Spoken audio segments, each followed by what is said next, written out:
saluda Larry Rubin, presidente del American Society.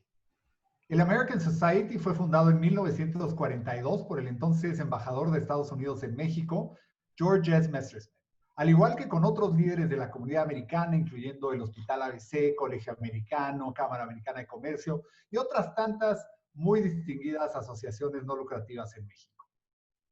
Hoy, el American Society representa a más de 2 millones de norteamericanos viviendo en México, que es la cifra más grande de americanos fuera de Estados Unidos. También representa miles de empresas que emplean a mexicanos y mexicanas bien pagadas. Y de igual forma, 108 asociaciones no lucrativas que forman parte de la sociedad. El día de hoy tenemos el gusto y el agrado de tener a un invitado muy especial que no me va a tocar el honor de introducir, pero sí voy a poder introducir a dos colegas y grandes amigos, aparte de miembros importantes del Consejo Directivo de la American Society, y uno de ellos es el presidente del Comité de Membresía, Benjamín Podoswa, o Benny Podoswa, como lo conocemos los amigos, y de igual forma a Charlie Roberts, como también lo conocemos los amigos. Charlie, Benny, muy buenos días. Hola, ¿qué tal? Buenos días, Larry, Charlie, doctor. Buenos días a todos.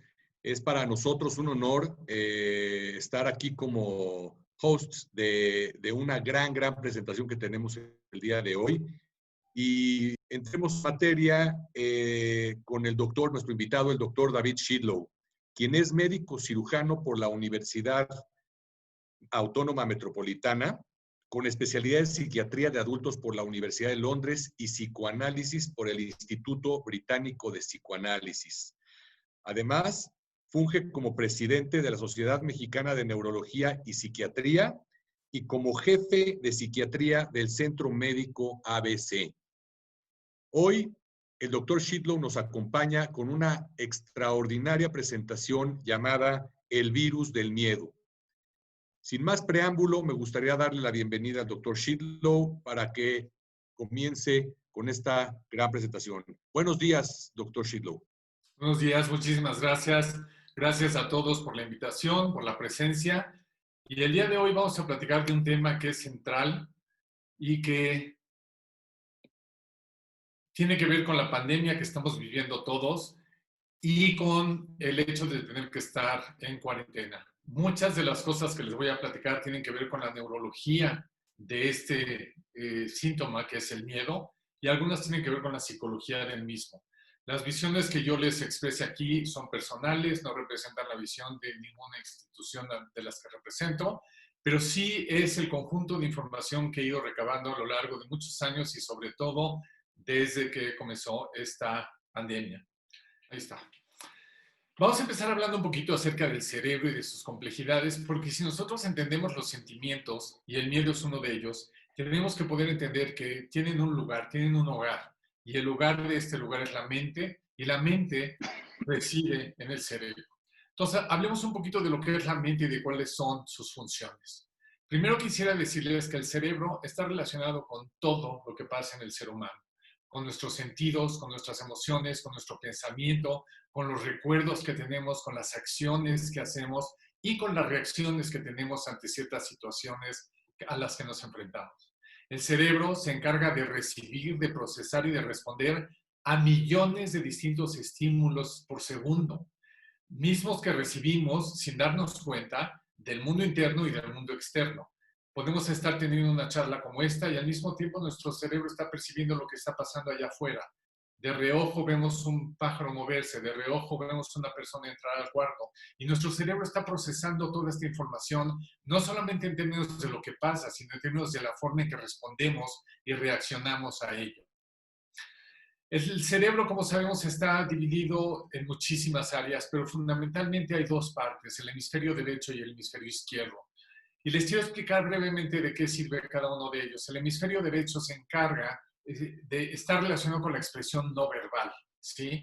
Todo lo que tiene que ver con intuición, con el reconocimiento de caras, de voces, de música, ¿sí? De cuadros, de arte, de simbolismo que hay detrás de ellos. Este hemisferio sí hay pensamientos, sí es capaz de procesar pensamientos, pero siempre lo hace a través de imágenes. Es un hemisferio no verbal, es un hemisferio que está fundamentalmente encargado de la creatividad y de lo intuitivo, ¿sí? Además, tenemos el otro hemisferio, desde el hemisferio izquierdo, que se encarga del habla y de la escritura, es el hemisferio racional. Asimismo, entonces, está encargado de la expresión y de la comprensión de todo el lenguaje, de las funciones, que son una capacidad increíble que tiene el cerebro de análisis, razonamiento lógico, resolución de problemas, no solamente numéricos, pero también numéricos. Es la parte lógica del pensamiento. Es una parte que tiene también la capacidad de procesar lo simbólico en conjunto con el hemisferio derecho.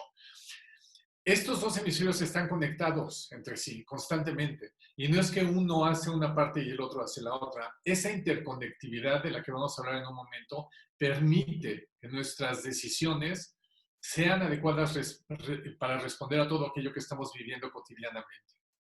Vamos a hablar un poquitito entonces de la diferencia de entre mente y cerebro. El cerebro es un órgano sumamente poderoso y complejo. De verdad les puedo decir que yo no conozco ningún otro órgano, ningún otro aparato en el universo que sea tan poderoso y tan complejo como lo es el cerebro y el sistema nervioso en general. Controla todos los aspectos de nuestras vidas. Esta fotografía que ven ahí se llaman tractografías. Hoy en día podemos casi seguir una vía neuronal desde donde inicia hasta donde acaba, entender cuáles son sus neurotransmisores. Poco a poco vamos entendiendo un poquito más cómo funciona el cerebro. Pero a la hora que les digo que controla absolutamente todo, me refiero a todo. Desde aquello de lo que somos conscientes, como estudiar, como pensar, hasta aquello de lo que no somos conscientes, como respirar, o que el corazón lata, o que las funciones sigan activas, aun si estamos en coma. Esa parte del cerebro también funciona, también está ahí, también se encarga de mantenernos vivos. Interviene en todo aquello que son movimientos voluntarios, como puede ser hacer ejercicio o llevar a cabo ciertas actividades cotidianas de las que somos conscientes y tenemos voluntad y podemos ejercerlas, pero también se encarga de todo lo que es involuntario. Y aquí les pongo como ejemplo el hipo, la tos o inclusive estar en coma, como les decía hace un momento, y que permite que nuestros movimientos involuntarios sigan adecuadamente haciendo la labor que tienen que hacer. Está a cargo del hambre y del sueño y del instinto sexual. Todos nuestros apetitos están regulados por el cerebro y por las sustancias que el cerebro produce y por la electricidad que se transmite de un área a la otra. Y también está encargado de recibir, como decía, seleccionar, almacenar, transformar, elaborar y recuperar toda la información que estamos obteniendo del medio ambiente, pero también en nuestro mundo interno. ¿Para qué? Para poder pensar, para poder recordar, para poder hablar y para poder hacer, actuar con respecto a eso. Pero estamos dejando fuera quizá el tema central de la plática de hoy, que es que el cerebro también está encargado de nuestros sentimientos. Y los sentimientos están regidos por una serie de interconectividades que hay en el cerebro y que de alguna manera permite transformar, traducir, decodificar todo aquello que está pasando a nuestro alrededor y que tiene un valor emocional. Y eso es a lo que llamamos inteligencia emocional, el poder percibir las emociones de los demás, el poder comprender lo que los demás sienten y lo que nosotros mismos sentimos, el poder manejar nuestras emociones y poder utilizarlas de una manera que sea benéfica para nosotros. La mente tiene una tendencia natural a tratar de estar del lado de la vida, pero de la vida psíquica, de mantener un equilibrio y dejar que las cosas funcionen. Y desde ahí es de donde vamos a tratar de entender qué es el miedo y por qué una pandemia como la que vivimos genera tanto miedo y cómo podemos manejarlo. Finalmente, todas estas funciones mentales nos hacen los seres humanos que somos. Y quizá la función más importante es la capacidad de vernos a nosotros mismos, la conciencia que tenemos de nuestro ser, la conciencia de quiénes somos y de generar opciones propias y opciones para el futuro. Habiendo dicho esto, déjenme decirles algunos datos interesantes del sistema nervioso. Se trata de una prodigiosa red de comunicación que abarca todo el organismo. Es el procesador más extraordinario que yo conozco. Tenemos 150,000 kilómetros de conectividad neuronal en el cuerpo. Vean ustedes lo que eso significa. Si la Tierra tiene 40,075 kilómetros de circunferencia, esto quiere decir que el sistema nervioso de un humano puede darle casi 4 vueltas a la Tierra. Esto es verdaderamente increíble. Piensen ustedes, solamente en el cerebro hay 80,000 millones de neuronas. Eso quiere decir que equivale a la mitad de las estrellas que hay en la Vía Láctea. Y cada una de estas neuronas está conectada con 15,000 a 50,000 otras neuronas. Entonces piensa en la conectividad que esto significa. Hay más neuronas en un ser humano que seres humanos sobre la Tierra. Y esto nos habla entonces de lo maravilloso que es este aparato, pero que si no se usa de la manera adecuada, si no le entendemos de la manera adecuada, nos puede generar problemas y entonces situaciones como el miedo se pueden convertir en catastróficas. Como les decía, cada neurona establece conexiones entre 5,000 y 50,000 otras neuronas y esto permite esta conectividad maravillosa. ¿Cómo es que el coronavirus afecta al cerebro? Bueno, lo afecta de muchísimas maneras. Lo puede infectar, nos puede subir la presión, nos puede bajar la oxigenación. Finalmente, lo que tenemos que entender es que todos los procesos mentales que están dependiendo de este cerebro y todos los fenómenos psíquicos son inseparables del cerebro. Todas nuestras funciones mentales, incluyendo nuestros sentimientos, incluyendo, por lo tanto, nuestros miedos, son inseparables del cerebro. Pero también quiero decirles algo que es lo opuesto. También el cerebro es inseparable de los fenómenos mentales. Es un círculo continuo que se da entre las actividades cerebrales y las actividades mentales. Y ese concepto quisiera que lo mantengan en mente durante la plática para poder entender el por qué el cuerpo afecta a nuestros miedos y nuestros miedos afectan la manera en que nuestro cuerpo funciona. ¿Cómo se presentan estas cosas? Ok, empecemos primero por definir las funciones mentales. Básicamente las dividimos en dos. Las que llamamos inferiores, que son con las que nacemos, están determinadas genéticamente, definen nuestro comportamiento y la respuesta que tenemos de manera intuitiva al ambiente. Por eso podemos comer cuando nacemos, por eso podemos tragar, por eso podemos llorar. Y algunas gentes consideran que es limitado. Ahora les voy a explicar por qué yo considero que no es tan limitado. Luego tenemos las funciones mentales superiores, que son las que se van adquiriendo a lo largo de la vida. Se desarrollan a través de nuestras interacciones sociales, a través de las experiencias que vamos teniendo, de los aprendizajes que cada una de estas experiencias nos da, y están determinadas por la forma individual en que nosotros vivimos nuestra vida, la manera en que interactuamos con los distintos retos que la vida nos va poniendo y la manera en que interactuamos en la sociedad.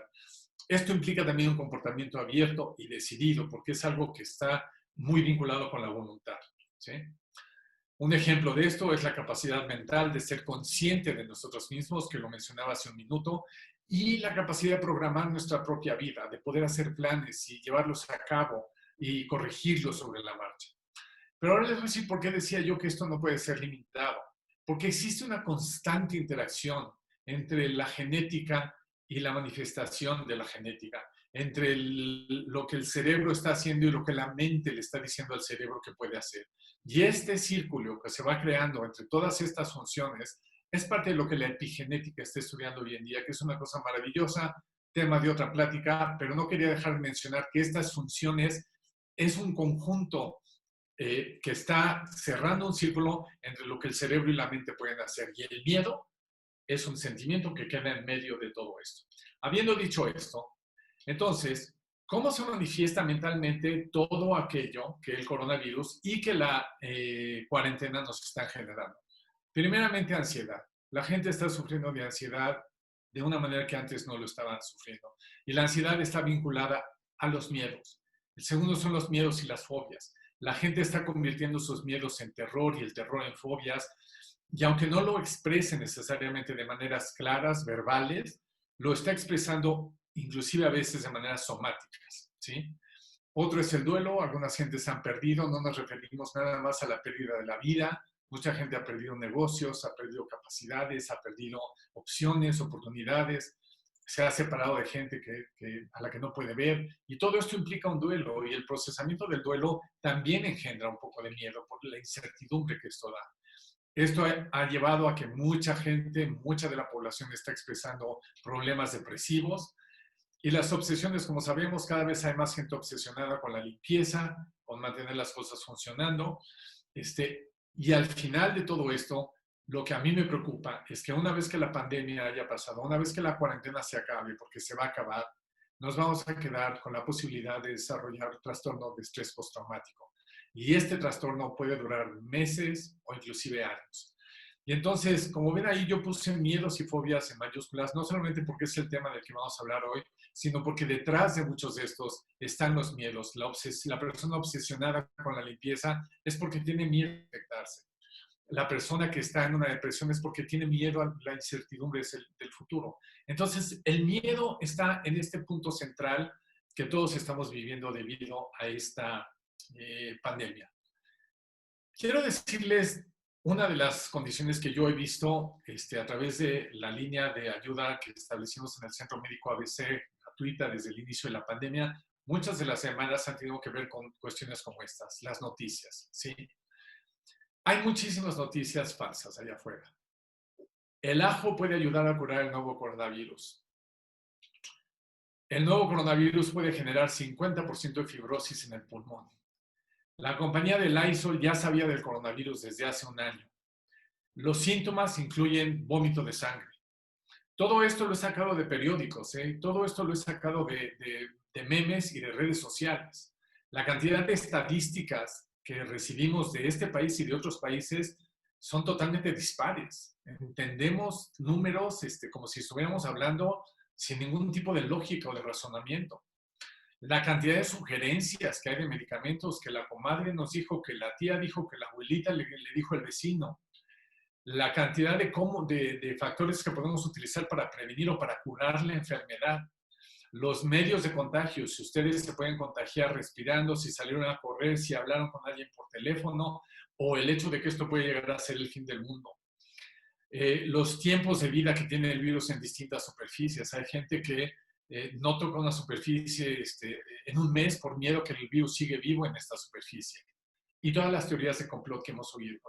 Estas son algunas de las cosas que les digo que son noticias, pero todas estas, también el hecho de que esto nunca va a terminar, todas estas son fake news.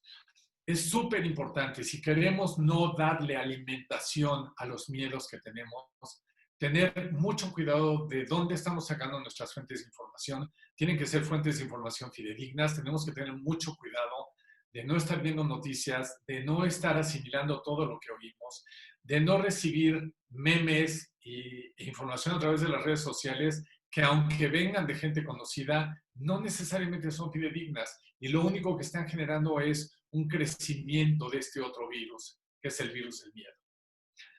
¿Hay noticias buenas? Sí, sí hay muchas noticias buenas. Y yo les quiero decir, primeramente, tienen que aprender a filtrar informaciones, tienen que saber de dónde, qué información van a recibir y cuál no. Yo les digo, busquen 2 o 3 páginas. La Organización Mundial de la Salud, el NIH en Estados Unidos, la FDA, en general ponen información fidedigna, información clara que les puede servir. Tienen que hacer una dieta de noticias, por favor. Estar viendo noticias todo el día no sirve de nada y engendra muchísimo miedo. Esto les voy a platicar más adelante. Yo tuve la oportunidad de trabajar organizando parte de los servicios para los niños en Nueva York después de los ataques a las Torres Gemelas.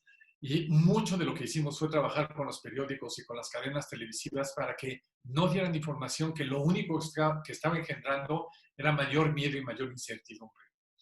Tengan mucho cuidado con las redes sociales. Las redes sociales están mandando mucha información falsa y además, porque la recibimos de gente que consideramos confiable, como digo acá, creemos que es verdadero. Solamente hay ciertas fuentes de información fidedigna y esas son las que tienen ustedes que utilizar. Una pregunta es, ¿por qué reenviamos los memes y la información? Miren, hay 3 factores fundamentales por los cuales la gente recibe una información y la envía. Primero, porque no nos gusta sentirnos que no sabemos. Y si alguien nos manda la información, queremos ser los primeros en reenviarla. A veces no verificamos si es verdadera o no y la reenviamos. Y por cada persona que reenvía, 15 personas reciben esta información. Y esas 15 personas, a la hora que resulta que no era cierto, se quedan con una información que les engendra miedo. Segundo, porque no nos gusta sentirnos impotentes. Y entonces cuando recibimos una información y la mandamos, sentimos y creemos que estamos haciendo un bien. Y tercero, porque a la hora de enviarla, de alguna manera nos convencemos que es información verdadera. Y eso, cuando descubrimos que no era verdadera, nos engendra nuevos miedos. Entonces tengan mucho cuidado con la información que están enviando, busquen sus fuentes de información. Y entonces, hablemos un poquito de las noticias buenas. Yo les quiero platicar, yo básicamente sigo 3 o 4 páginas cotidianamente desde que empezó la pandemia. Páginas que hablan de investigación, páginas que hablan de tratamientos y páginas que hablan de estadísticas confiables. Entonces, les voy a poner un ejemplo aquí. Hace varias semanas salió una noticia de que se había aislado un anticuerpo neutralizador del coronavirus, que es un anticuerpo monoclonal. Esto no sirve necesariamente para hacer una vacuna, pero sí sirve para hacer medicamentos. Los anticuerpos monoclonales son muy específicos y sirven para cosas muy, muy buenas. Y el hecho de que esto haya estado ahí no tuvo mayor divulgación. Tiene más divulgación el hecho de que si mezclo Suavitel con vinagre en 1 litro de agua, me puedo lavar las manos y matar al virus, que el hecho de que alguien descubrió el anticuerpo neutralizador monoclonal. Entonces, tenemos que buscar las noticias buenas. Segundo, hay muchísima investigación respecto a medicamentos que va muy avanzada. Y tercero, hay muchísima investigación respecto a vacunas. Todas estas son buenas noticias. Les quiero dar un ejemplo. En esta página que yo sigo, a principio de mayo, estamos hablando hace un mes, había 99 laboratorios en el mundo que estaban desarrollando vacunas, de los cuales 10 ya estaban en pruebas de humanos. Y había 173 laboratorios que estaban probando medicamentos, de los cuales 48 ya estaban probándose en humanos. Hace una semana, a final de mes, un mes después de esto, vean ustedes, ya había 138 vacunas estando probadas, 16 de ellas en humanos. Y ya había 232 medicamentos, de los cuales 138 ya están siendo probados en humanos. También hay buenas noticias. Y estas buenas noticias reducen el miedo, porque nos hacen sentir que hay una realidad que no está determinada por las noticias falsas o que no está determinada por los miedos. Los miedos definen la manera en que vamos a entender las noticias. Hablemos un poquito del miedo, entonces. ¿Qué es el miedo? El miedo es una emoción universal. Todos sentimos miedo en distintos momentos de la vida. El miedo surge como una amenaza de daño, que puede ser física, mental o emocional, ¿sí? El miedo viene porque tengo una amenaza de que algo me puede pasar. No es una emoción negativa, nos moviliza a actuar. En general, el miedo no debe de paralizar, el miedo nos debe permitir responder ante ciertas situaciones. Pero cuando el miedo se vuelve terror y cuando el terror se vuelve fobia, nos paraliza y entonces ya no es una buena emoción. ¿Qué es lo que define al miedo?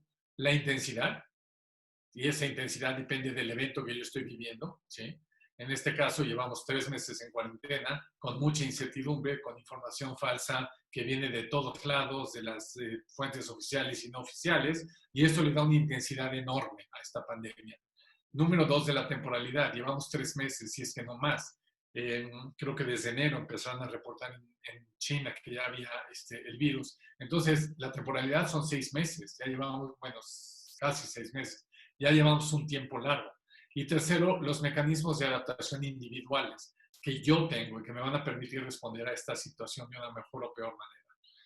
Si resolvemos el miedo, nos generan nuevos aprendizajes, que ahora les voy a explicar por qué son tan importantes. Pero si no lo resolvemos, nos genera complejidades.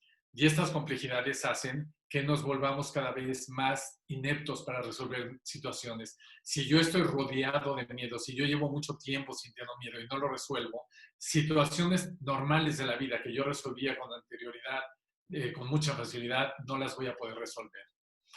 Finalmente, el miedo tiene una función y la función es evitar o reducir el posible daño. Y si yo no puedo responder a esta función, entonces el miedo está volteándose contra mí.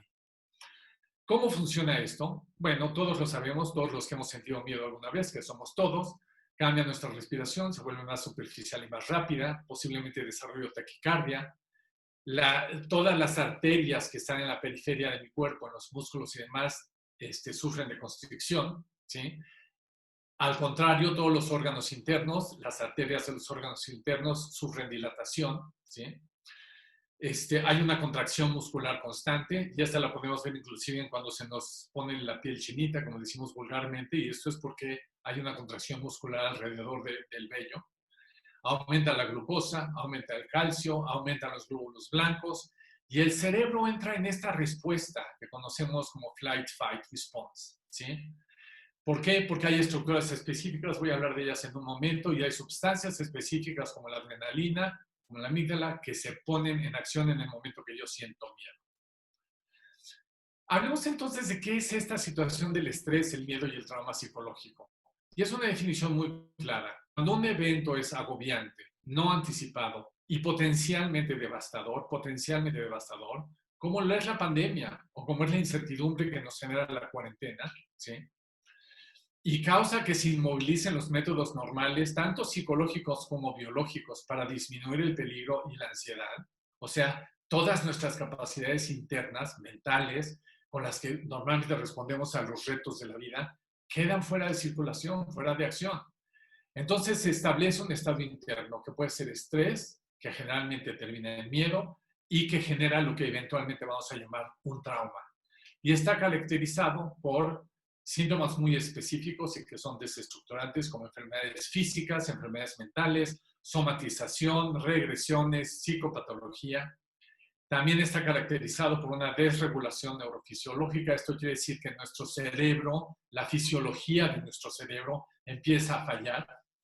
Y esto hace que la respuesta flight-fight se convierta en parálisis. Y eso es lo que llamamos flight-fight parálisis, que quiere decir que ahora ya no puedo ni defenderme, ni huir de la situación y me quedo paralizado. Y mi parálisis es tanto afectiva como cognitiva como conductual. Entonces vean ustedes, cuando una situación me enfrenta a algo que me genera miedo, un miedo al que no puedo responder, esto es lo que termino por sentir. Y entonces se crea un círculo que puede ser virtuoso o puede ser vicioso, que es que esta combinación de todo lo que está pasando con mi biología, con mi psicología, con mi genética, con los fenómenos epigenéticos, que son los que he aprendido, los que han definido ciertas manifestaciones y que están definidos por lo que todos aprendimos en la universidad, que somos entes biopsicosociales. Todo esto genera que yo tenga experiencias, ya sea que me van a estructurar, si aprendo de ellas, como dije antes, o que me van a estresar. Y entre estos pueden ser mi vida personal, mi vida familiar, escolar, laboral, social, económica. Todo esto, en un conjunto, va a llevar a que estas experiencias que yo tengo me estructuren o me desestructuren. Para después de eso, generar nuevos disparadores, tanto cerebrales y mentales. Cuando yo resuelvo una situación que era difícil, los disparadores cerebrales y mentales son de satisfacción, son de agrado, son buenos. Y esos a su vez me van a llevar a sentir ciertos afectos y a tener ciertas acciones. Mismas que van a volver a informar a mi biología y a mi psicología y a mi genética para que yo pueda aprender de esto y se repita este círculo interminablemente a lo largo de toda la vida. Pero hay otro fenómeno que pasa paralelo, que de estas experiencias, de estos disparadores cerebrales, yo retroalimento estas experiencias que yo tuve. Y estas experiencias generan nuevos disparadores. Y estos disparadores otra vez generan estas experiencias. Y eso lo que hace es que se cierre ese otro círculo vicioso. ¿Cómo es que pasa esto? Yo vivo un estímulo nuevo, ¿sí? Yo tengo un estímulo externo. Leo acerca de la pandemia que llegó a México y que mucha gente se está infectando y que no se sabe cómo se infectan y que no se sabe cuánta gente se va a morir porque en otros países pues, se está muriendo mucha gente y demás. Esto inmediatamente alerta a mi tálamo, no se preocupe tanto por las estructuras cerebrales, yo las pongo ahí para guiarme, pero alerta a una parte del cerebro que ayuda a decidir si la experiencia que yo estoy teniendo es nueva o no es nueva y si es amenazante o no es amenazante.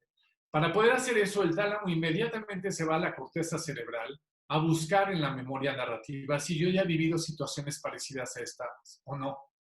Paralelo a eso, el tálamo también le dice a la amígdala, que es la señal de alarma, es la campana de los bomberos, abusado porque aquí está pasando algo que no entendemos muy bien. La amígdala inmediatamente trata de buscar nuevas memorias y viejas memorias en el hipocampo y se crea un círculo entre la amígdala, el hipocampo y la corteza cerebral, que es donde yo tomo mis decisiones para tratar de ayudarme a resolver la situación. Si es una situación que yo resuelvo, ahí acaba el problema y hay un gran aprendizaje y punto final. Lo que pasa es que la amígdala a veces también prende el resto del sistema límbico, el cuerpo, a nivel micro y a nivel macro, mi química, mi electricidad, todo el nivel molecular se activa. Y dependiendo la manera en que todo esto interactúe con la amígdala, con el tálamo, con la corteza, es que esta experiencia va a ser positiva o negativa. Si resulta ser negativa, se establece el miedo. Y el miedo viene como un resultado de algo que yo no puedo controlar, que algo que yo no conozco, algo que yo no sé qué hacer. Se los voy a explicar de una manera un poquito diferente. Cuando una persona está integrada, se siente segura, tiene las herramientas de respuesta adecuadas y su cuerpo y su mente trabajan de manera armónica, eso es lo que llamamos alostasis. Imagínense ustedes que hay una situación de reto, la que ustedes quieran, la pandemia, el hecho de que voy a tener que estar en cuarentena 3 meses, ¿sí? Esto inmediatamente prende el sistema nervioso corporal. Mi primera respuesta es corporal. Empiezo a sentir cosas, como decíamos, palpitaciones, sudoración, no estoy seguro qué está pasando.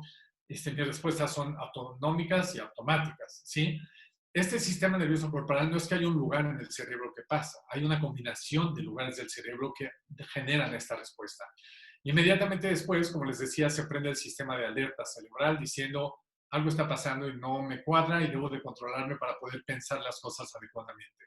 Si de ahí yo soy capaz de prender el sistema organizacional cerebral, empiezo a entender lo que está pasando, entiendo que me voy a tener que guardar, que no hay tanto peligro, que si yo sigo las reglas de higiene voy a estar bien, que si yo tengo rutinas, como me lo han dicho innumerables veces, voy a estar bien. Y entonces mi sistema de organización cerebral informa al centro de pensamiento cerebral que todo está en orden, mi vida tiene lógica, me siento en control. Y en ese momento puedo tomar acción. Puedo decidir comprar suficientes alimentos, pero en exceso. Puedo decidir comprar cierta gel, cómo voy a mantener la casa en orden, etc. Ahora, todo este proceso ocurre tanto de manera orgánica, cerebral, como de manera psicológica. Y son fenómenos tanto conscientes como inconscientes. No crean que todo lo decidimos conscientemente. De hecho, el inconsciente es mucho más inteligente, ¿sí? Ahora vamos a pensar en una persona que no está integrada, que no se siente segura, que no tiene las herramientas porque nunca las tuvo, porque no las adquirió, porque no se las dieron, porque tuvo traumas a lo largo de la vida, porque tuvo carencias a lo largo de la vida, y a esto en lugar de alostasis se le llama carga alostática, tiene una carga alostática grande. Entonces esa misma situación de reto también le va a aprender el sistema corporal, pero ahí no va a detectar el riesgo, se va a sentir confundido, no va a entender, va a estar cansado, no va a poder pensar de manera adecuada, va a querer prender el sistema de alarma y la alarma se va a prender en exceso, va a ser como que nunca se apaga esa alarma, esa alerta roja, y debido a eso se va a convertir en alguien mucho más impulsivo. No solamente eso, sino que no va a ser capaz de prender el sistema de organización cerebral, porque la alarma no lo va a dejar, porque sus herramientas no se lo permiten. Y entonces se va a ir directo del sistema de alarma al sistema de pensamiento. Y el pensamiento va a ser, estoy confuso, estoy inseguro, estoy derrotado, soy impulsivo, y también va a llevarlo a una acción, pero va a ser una acción que probablemente no va a ser en su beneficio. Vean ustedes todo lo que el miedo puede causar. El miedo de una persona que no tiene estas herramientas lo puede llevar a funcionar de una manera inadecuada. Yo les decía hace un momento que lo que me preocupa es que a la larga estos miedos van a generar un estrés postraumático, ¿sí? El estrés postraumático es una condición de salud mental que está disparada por un evento aterrorizante. Puede ser impresionante, puede ser asustante, el miedo puede generar un estrés postraumático, el peligro puede ser, y nosotros vivimos en situaciones de miedo y de peligro, ¿sí? Y puede ser muy desestructurante. Puede iniciar a vivirse estas situaciones ya sea como experiencias personales o como testigos. No necesito yo haberme infectado, pero puedo haber estado cerca de alguien que la pasó muy mal, que estuvo muy grave o inclusive que perdió la vida, y eso ya se convierte en una situación de estrés postraumático y me genera mucho más miedo, ¿sí?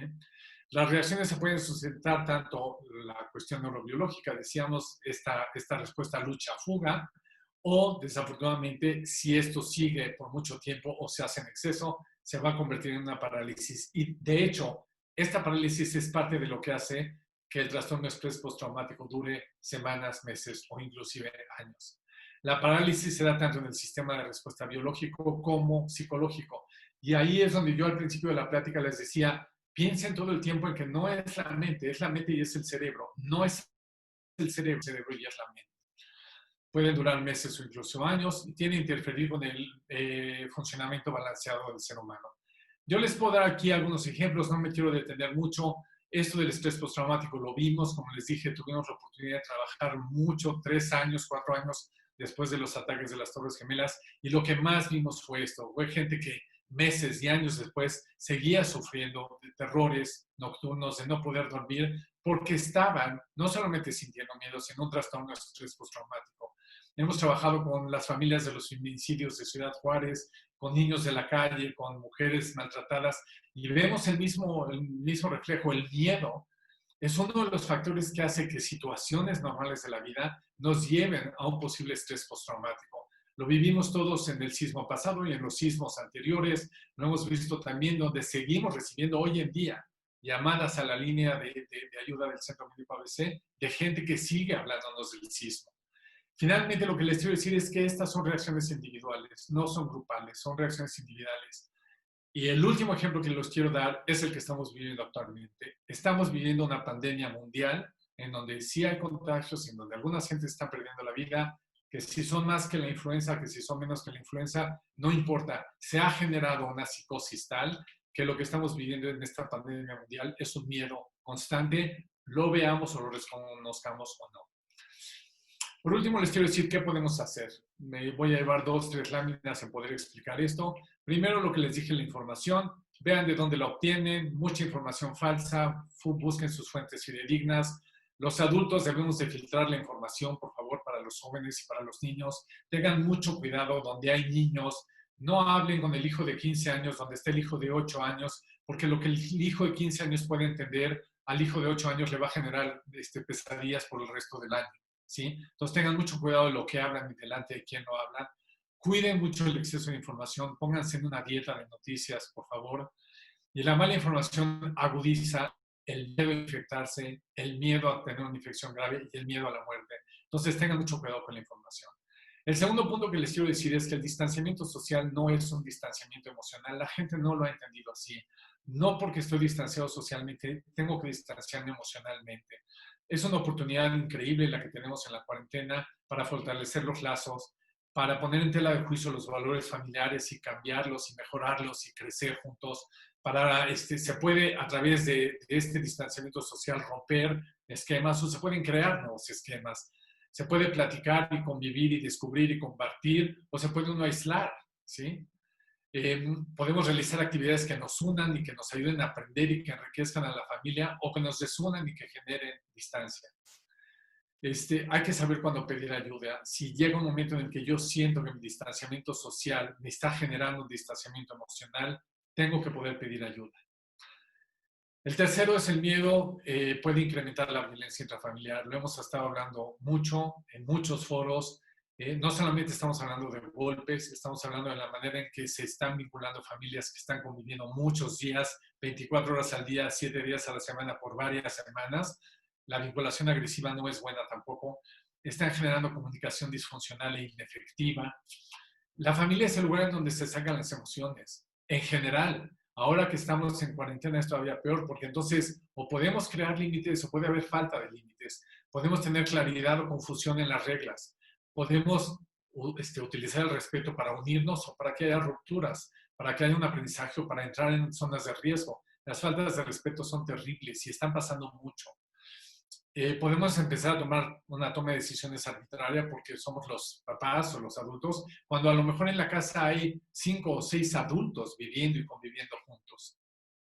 Puede haber una inhabilidad para aceptar las propias angustias y yo ahí le digo a la gente, cuando no acepto lo que yo siento, lo voy a actuar. Y una de las formas en que la gente lo está actuando es a través de la violencia intrafamiliar. El número 4 es el consumo de sustancias. El consumo de sustancias aumenta la mala respuesta al miedo. Por favor, créanlo. El consumo de alcohol y de marihuana, sobre todo, aunque parecen ser relajantes en un momento dado, con el tiempo se vuelven ansiogénicos, son ansiogénicos todos ellos pueden generar depresiones y alterar la conciencia y además engendran mayor miedo. Son escapes falsos y nos obligan a tomar decisiones que son equivocadas y que están falsas. Además aumentan la violencia, lo hemos visto infinidad de veces. Muchas de las llamadas que hemos recibido tienen que ver con esto, con jóvenes que nos hablan y dicen, mi mamá está tomando en exceso, mi papá está tomando en exceso, hay mucha violencia en la casa debido a que estamos encerrados todos. El número 5, les quiero enfatizar que sí podemos buscar la unión familiar y social. Busquen el apoyo entre ustedes, busquen tener una vinculación adecuada. Esto reduce el miedo enormemente. una comunicación centrada, productiva, afectiva, que no solamente tiene que ver con las noticias que recibimos, sino con la forma en que nos comunicamos entre nosotros.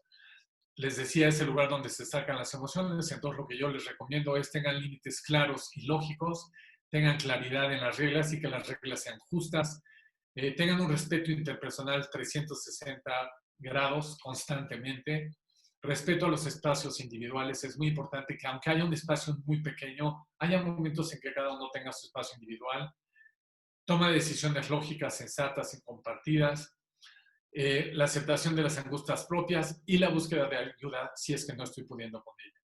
¿Qué más podemos hacer? La penúltima es la cuarentena. Tengan rutinas claras. Lo hemos dicho en infinidad de foros. Levántense a una hora, acuéstense a una hora, báñense, vístanse. Ya sé que suena absurdo, pero hemos tenido sesiones con gente en línea que está en pijama a las 2 de la tarde. Es muy importante seguir con las rutinas alimenticias, del dormir, del comer, etc. Hagan ejercicio, aunque sea poquitos, no tienen que ir al gimnasio, se puede hacer ejercicio en la casa. Les decía, cuiden su alimentación tanto en horarios como en calidad. Tengan espacios individuales, hay infinidad de cosas que se pueden hacer en línea, clases gratuitas, muchas otras actividades. Que haya una convivencia familiar, de innovación, de creación de espacios, tanto físicos como emocionales. Se necesitan las redes sociales, es un momento en el que tenemos que estar en contacto emocional con la gente cercana. Y las redes sociales funcionan muy bien, simplemente tengan límites claros con respecto al uso de las redes sociales. Vigilen que no se les invierte el horario. Mucha gente nos está diciendo que porque se quedan viendo la tele, porque se quedan jugando juegos con los amigos, se duermen a las 5 de la mañana, se paran a las 2 de la tarde. Este eje sueño-vigilia, cuando está inadecuado, genera ansiedad y la ansiedad engendra miedos, que de por sí ya está ahí. La semilla del miedo ya está ahí. Entonces, todos estos consejos son una muy buena forma de evitar que el miedo nos rebase. Entendamos todos que la cuarentena no es una vacación extendida. Es un momento muy crítico de la humanidad. Es un momento en el cual podemos hacer muchas cosas que nos permitan salir fortalecidos y enriquecidos. Ya les había dicho, eviten las sustancias y vigilen sus fuentes de información. Por último, hay que reconocer los sentimientos propios. Por favor, no los nieguen.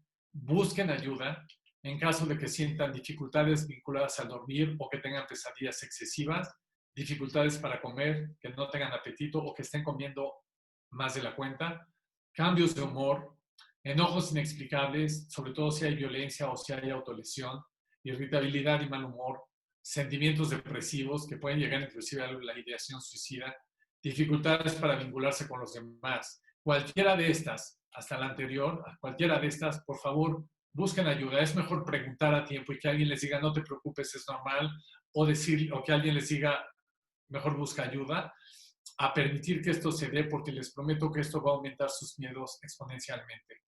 Sigan las indicaciones de higiene y de cuidado y de aislamiento lo más que puedan. Esa es la mejor manera de protegerse. Rompan la sensación de futilidad, de impotencia y de aburrimiento. Actívense. Una de las peores sensaciones que además alimenta el miedo es la sensación de impotencia. No puedo hacer nada al respecto de esto. Esto me rebasa, yo no tengo ningún control. No es cierto. Podemos hacer muchísimas cosas. Podemos ayudarnos, podemos ayudar a nuestros seres queridos, podemos ayudar al prójimo. Hay infinidad de programas que están sirviendo a la comunidad. Y hay cosas de autoayuda también, como les decía, cursos, en fin, muchas cosas que pueden hacer. En algunas crisis anteriores que hicimos alguna investigación, les quiero decir en orden de importancia lo que la gente habló. Lo primero que la gente dijo es sentía mucho miedo. Cuando fue la crisis sentí mucho miedo. Lo segundo fue impotencia, desesperanza, inutilidad, angustia, tristeza, ansiedad, enojo, frustración y hubo muchas más. Pero vean ustedes, el miedo está entre los primeros que siente la gente. A veces no le podemos dar ese nombre, a veces decimos estoy ansioso, estoy nervioso, pero muchas veces es debido a que se siente miedo. Si después de un lapso de 3 semanas siguen acelerados, evitativos, con pensamientos intrusivos o adormecidos, por favor busquen ayuda, ¿sí? Finalmente, quiero terminar con 4 ideas que a mí se me hacen centrales. Las crisis son en general una mezcla de dolor o de peligro y de oportunidad.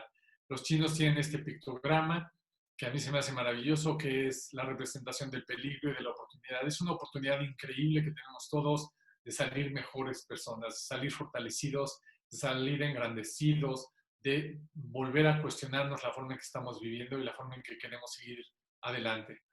Les repito, el distanciamiento social no es un distanciamiento emocional. La mayor cantidad de problemas que yo vi en la ciudad de Nueva York después de los ataques a las Torres Gemelas o que he visto en familias de feminicidios o demás, es cuando se distancia uno emocionalmente. Nuestros vínculos emocionales nos protegen del miedo, nos protegen de la angustia, nos protegen de la depresión.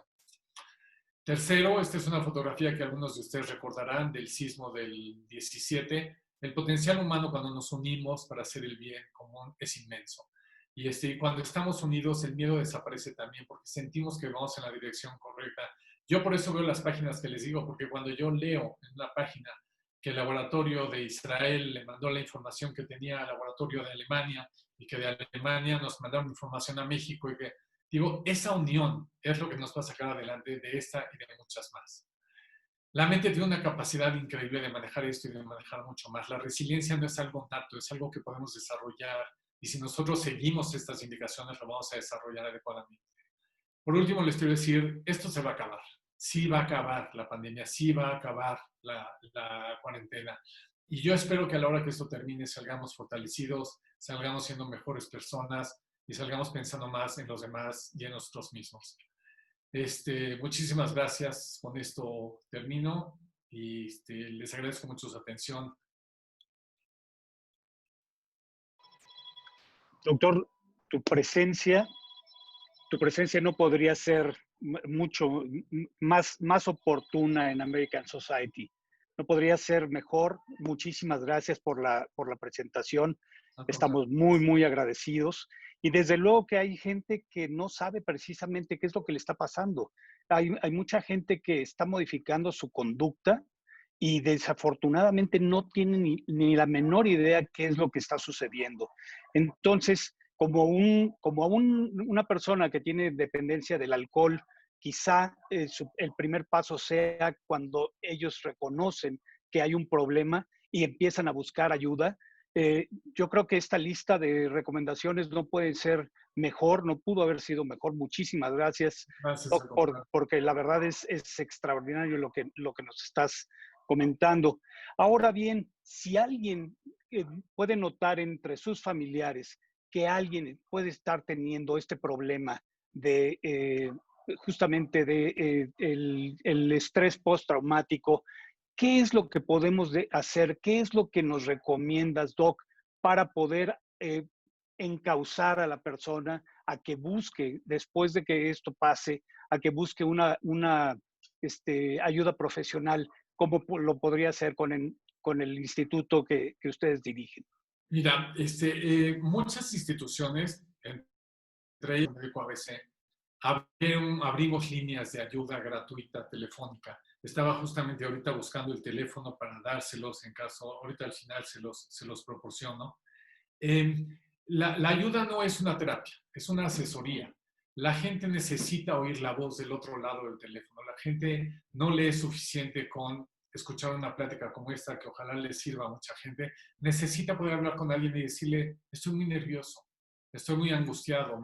Contesté una llamada esta mañana de una chica que tiene 19 años, vivía sola con su papá le dio coronavirus, se lo tuvieron que llevar al hospital, vive sola en la casa, está aterrorizada.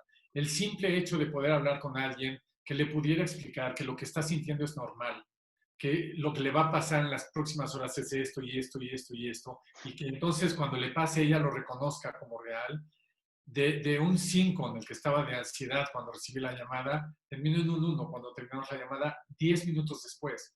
Entonces, la gente, hay muchas líneas de ayuda. Si tienen duda, por favor, contáctense con cualquiera de ellas. Casi todas funcionan por lo menos 12 horas al día, algunas de ellas 24 horas al día, para poder responder y atender y asesorar a la gente en relación a esto. Si alguien está en un problema un poco más serio, entonces esta línea de ayuda le dirá, usted necesita buscar ayuda profesional y aquí hay una lista de lugares a donde puede acudir para que le puedan ayudar. Gracias, gracias, Doc.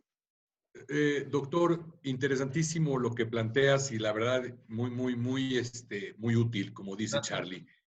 Tengo una pregunta, doctor. El miedo, como lo presentas, es un mecanismo de defensa, sí. ¿Correcto? hemos escuchado en las noticias, en todos los que, la gente que dice, yo no tengo miedo porque no existe, ya sabes, toda la cantidad de gentes que dicen, yo estoy aquí afuera, yo no uso tapabocas, etcétera, etcétera. Quisiera escuchar tu opinión acerca de tener miedo. Para mí, tener miedo es tener menos contagios. ¿Lo piensas de esta manera? Sí, mira, te voy a decir, esto que estás describiendo es interesantísimo y en psicología se llama una respuesta contrafóbica. O sea, en lugar de aceptar mi miedo, creo una respuesta contra la fobia, que es decir, no es cierto, no está pasando nada, a mí no me va a dar, yo soy inmune, y luego, pues algunas de las declaraciones que se han hecho no ayudan mucho porque pareciera ser como que de verdad hay gente más contagiable que otra, que tuviera que ver con, pues sí hay ciertos rasgos, ¿no? La edad, ciertas enfermedades, pero no tiene que ver ni con condición socioeconómica ni con otras cosas. Entonces, esta respuesta contrafóbica no es más que el otro lado de la misma moneda. Es el otro lado de la moneda que dice, estoy aterrorizado y mejor voy a creer que no pasa nada. Y pues si ya me da, que me dio. Si ya me dio, que me dé, ¿no? Y ya veré cómo lo manejo. Ahora, recordemos algo que es súper importante.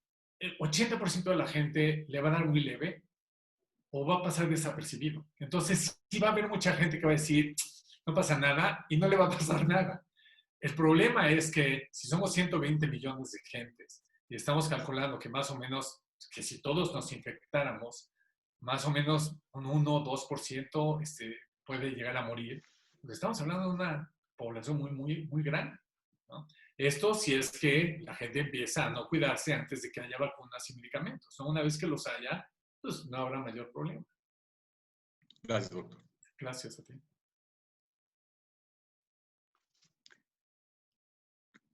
Estás en mute, Charlie. Estás haciendo estás haciendo una extraordinaria labor que todo el mundo se tiene que enterar con respecto a lo que haces con la gente de primera línea en el hospital.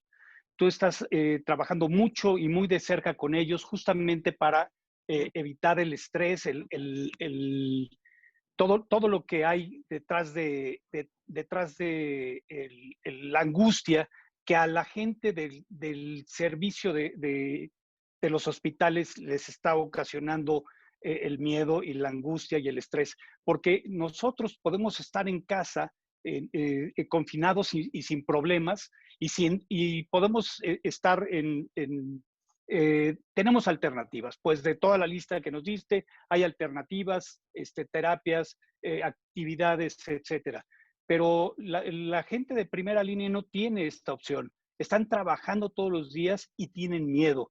Yo creo que esta es una oportunidad para que nos platiques qué es lo que están haciendo ustedes, porque es una gran labor detrás de lo que hay en ADC. Mira, hay mucha gente que está trabajando directamente con los pacientes, lo cual es increíblemente loable, es admirable lo que están haciendo y es muy importante el aplaudirles esto. Es terrible cuando oímos en México no dejan subir a un médico que se quería subir a un camión o a un micro porque les dio miedo contagiarse, cuando oímos que en otros países queda de acuerdo toda la población de salir a los balcones a aplaudirle a los médicos, aunque no lo escuchen. O les mandan comida a los hospitales. La verdad es que yo admiro mucho a la gente que está trabajando directamente con estos pacientes, arriesgando sus vidas. Nosotros tratamos de darles el apoyo que se puede, en términos de que hay un desgaste emocional importante, un desgaste físico importante, y de apoyar no solamente al personal que está trabajando, sino apoyar también a toda la gente que está angustiada y que llega al hospital. Porque el hospital tiene que seguir funcionando. Tenemos un hospital en Santa Fe que está libre de COVID y que sigue trabajando y hay cirugías y hay infartos y hay diálisis y hay todo lo que seguimos necesitando como seres humanos. Y está la otra zona donde hay gente que tiene COVID. Entonces, es necesario preservar estas funciones y es muy admirable lo que mucha de la gente que está en estos lugares está haciendo. También quisiera hacer una mención porque tu pregunta me lo hizo pensar. Hay mucha gente, como tú dices, que no puede estar en cuarentena, mucha gente que vive de lo que hace diariamente. El otro día Me pidió un vecino que está en la tercera edad y muy, muy grande, que por favor le consiguiera un medicamento. Fui al supermercado que está aquí cerca y afuera del súper había una señora vendiendo quesadillas. Y había 20 gentes paradas esperando para comprarle sus quesadillas. Esta señora vive de lo que hace todos los días. Esa señora no se puede ir a estar en cuarentena porque de eso vive y de eso come. Entonces, para esa gente están las líneas de ayuda, para que esa gente pueda en un momento dado hablar a una llamada gratuita en donde alguien le va a ayudar a decir, señora, tranquila, lo que usted está haciendo está correcto, cuídese más de esta manera, proteja a sus hijos de tal forma, y en fin, dar esa asesoría que todos necesitamos, ¿no? Doctor, me quiero ir al área de la violencia familiar. Me llama mucho la atención que se gesta ahora una violencia familiar mucho más intensa que la que habitualmente estamos acostumbrados a escuchar. Y esto es por la falta de libertad, ¿no? Por estar guardados todos en un solo lugar.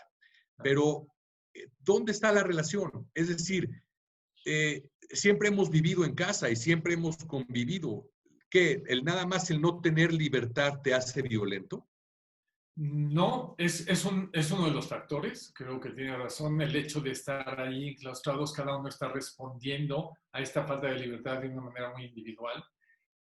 Lo que pasa también muchas veces cuando estamos en situaciones extremas, y esta es una situación extrema, es que ciertos elementos de nuestra personalidad que estaban bastante protegidos o guardados surgen, salen a la luz. Y entonces empezamos a no tener la misma tolerancia que antes, a contestar de una manera más inadecuada. Va escalando esto de una forma en la que termina con gritos o desafortunadamente a veces en golpes. A veces los más afectados son los niños porque son los que menos se pueden defender y eso es terrible, ¿no? Entonces, una parte sí es eso, una parte es esta parte. Lo otro que pasa es que normalmente nosotros diluimos la intensidad de nuestras vidas en distintos lugares. Parte lo dejamos en el trabajo, parte lo dejamos con los amigos, parte lo llevamos a la casa. Y la casa en general debe ser el santuario donde llegamos a estar bien, a divertirnos, a querernos, a apapacharnos, a cuidarnos. Cuando de repente todo ocurre ahí, porque mucha gente ha tenido que trabajar desde casa, mucha gente se ha quedado sin trabajo, y esto ha generado muchas angustias y muchos miedos. Estos miedos lo que hacen es que se destapen ciertos mecanismos que evitan que podamos seguir utilizando los recursos, como explicaba antes, naturales que tenemos de funcionamiento. Y entonces, en lugar de que yo me pueda decir a mí mismo, a ver, tranquilo, no te contestó así porque no te quiere, te contestó así porque también está enclaustrada. En lugar de eso, permito que se escale esto y permito, a mí no me vas a hablar así, tú tampoco, y acaba mal el asunto.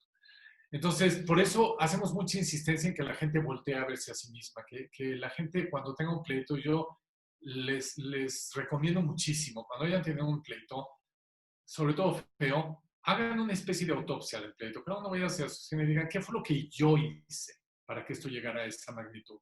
No qué es lo que el otro hizo, porque lo más fácil, vivimos en un mundo en que culpar al otro es lo más fácil. Y lo hacemos desde el señor que barre la calle hasta el señor presidente. Todos culpamos al otro, ¿no? En el vínculo familiar, lo que necesitamos hacer es voltear a uno mismo y decir, ¿de qué manera contribuí yo a que esto pasara? Porque al único que puedo cambiar es a mí mismo. De nada me sirve culpar al otro, ¿sí? Entonces, es una muy buena estrategia, porque entonces yo puedo decir, yo ya no quiero que pasen estas cosas, y para que ya no pasen, lo que quiero hacer es esto y esto, ¿no? De acuerdo. Creo que el tiempo se nos ha acabado, doctor. Y bueno, pues en nombre mío y Charlie, si quisieras también, pero te agradecemos muchísimo la oportunidad que nos das tú a nosotros de escucharte, porque ha sido realmente muy, muy interesante. No sé si Charlie, antes de que demos la salida oficial por parte gracias, Doc, nuevamente por Gracias. todos los consejos. La verdad es que es extraordinaria toda la presentación, Creo que mucha gente se va a ver beneficiada y desde luego que en American Society estamos muy, muy orgullosos de contar con tu asesoría y con tu presencia. Muchísimas, muchísimas gracias. Al contrario, yo les agradezco la invitación y la oportunidad y los felicito por el trabajo que están haciendo. Ay, muchas gracias, doctor. Y nuevamente, como dicen mis colegas, pues le agradecemos el que esté con nosotros. Esperemos pronto tenerlo nuevamente. Ha sido una plática muy, muy educativa y aparte nos deja mucho más tranquilos sobre qué debemos estar haciendo, cómo lo debemos estar manejando en casa. Entonces, sin duda, muy valioso para toda la comunidad americana y la comunidad mexicana que también es parte de la American Society. Doctor, muchísimas gracias. Al contrario, gracias a ustedes y mucha suerte. Al contrario, gracias, doctor. Y también, pues, muchas gracias, Charlie. Muchas gracias, Benny, por su excelente conducción. Y a ustedes que nos ven, pues, no dejen de darle like si nos están viendo por Facebook, que nos sigan en Foro Virtual y también síganos en nuestra página web. Y bueno, pues agradecerles y tenemos muchas otras sorpresas y programas muy especiales que vienen en los próximos días. Y bueno, pues con esto nos despedimos y que tengan muy bonito día. Gracias. Hasta luego. Gracias.